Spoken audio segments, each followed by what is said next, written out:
Bonjour les enfants, c'est la maîtresse Sarah. Ravie de vous retrouver en ce mardi 2 juin en séance de lecture suivie grade 4 pour de Catherine Calangula sur le bibliobus.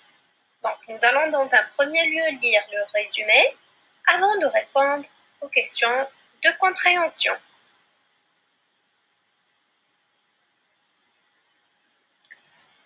Résumé. Grade 4 Pou présente deux sympathiques poux, Tipou et Patapou, qui recherchent une chevelure parfaite pour s'installer. Voyageant de tête en tête dans une classe de cours préparatoire CP, ils rencontrent bien des problèmes et finiront par se rendre dans la classe d'à côté, chez les CE1.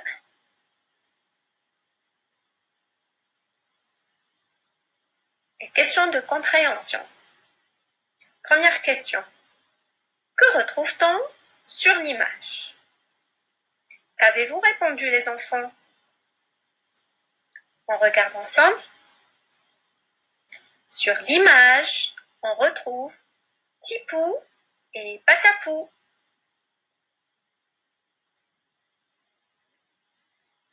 Deuxième question. Colorie les noms des héros. Vous les connaissez déjà. C'est Tipou et Patapou.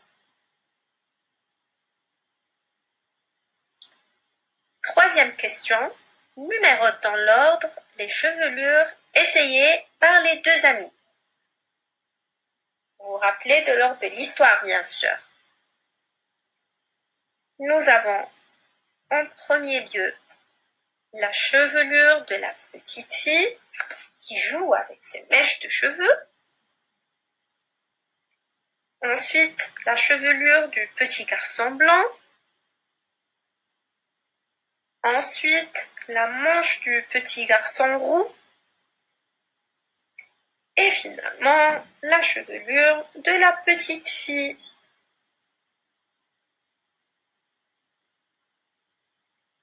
Quatrième question.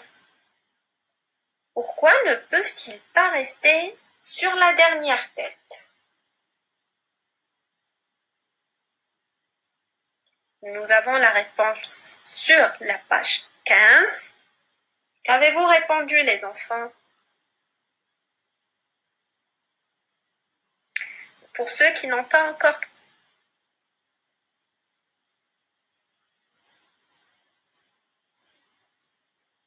encore travaillé les questions, n'hésitez pas à mettre la vidéo en pause. Comme ça, vous aurez le temps de répondre. Alors, pourquoi ne peuvent-ils pas rester sur la dernière tête? Et nous allons dire, ils ne peuvent pas rester sur la dernière tête car la place est déjà occupée par un énorme pot. Maintenant, les questions de la page 16 à 19. Première question, recopie la phrase qui dit pourquoi les deux amis ne peuvent pas aller sur le hamster. Et nous avons la réponse dans la page 16.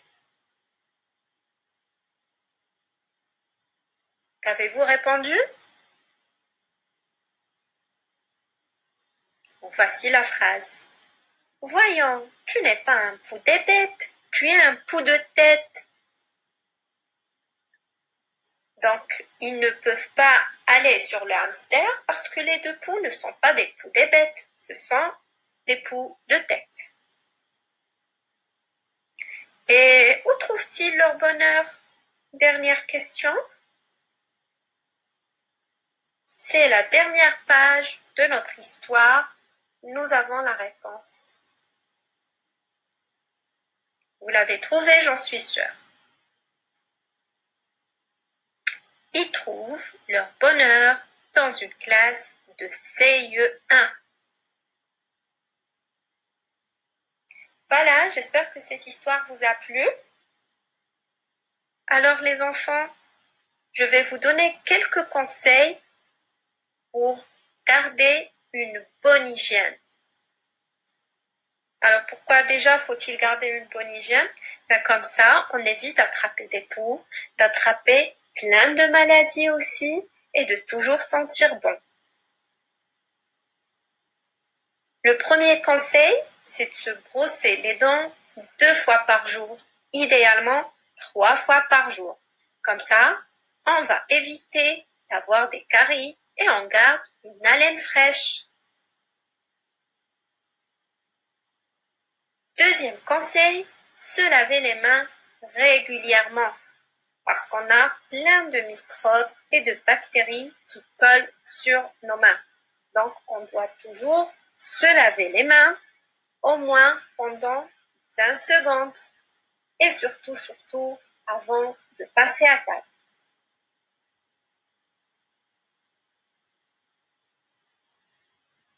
Troisième conseil, se moucher correctement. Attention, on ne se mouche pas sur ses manches. On utilise un mouchoir qu'on jette dans la poubelle juste après afin d'éviter de transmettre nos microbes ou de contaminer notre entourage.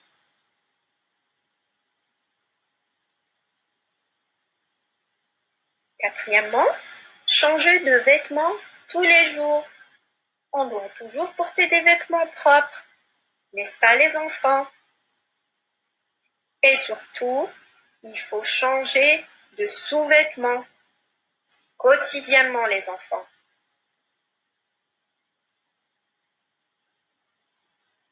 Cinquième conseil, prendre un bain ou une douche régulièrement.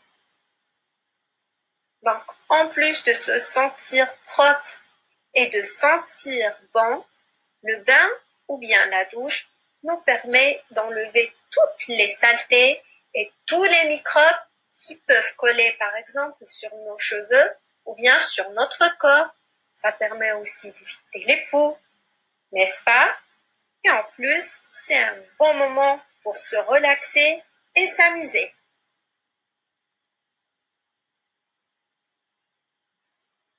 Sixième conseil, couper ses ongles régulièrement. Eh oui, parce que les ongles longs sont un nid à bactéries. On a plein de saletés qui se cachent sous les ongles. En plus des accidents que ça peut causer, comme par exemple on peut griffer un ami ou bien un frère juste en jouant. Et ça fait bien mal. Donc, on garde toujours les ongles courts et propres. Voilà les enfants, je vous dis à tout de suite dans une nouvelle vidéo pour travailler la deuxième histoire, la fausse dent d'Alphonse.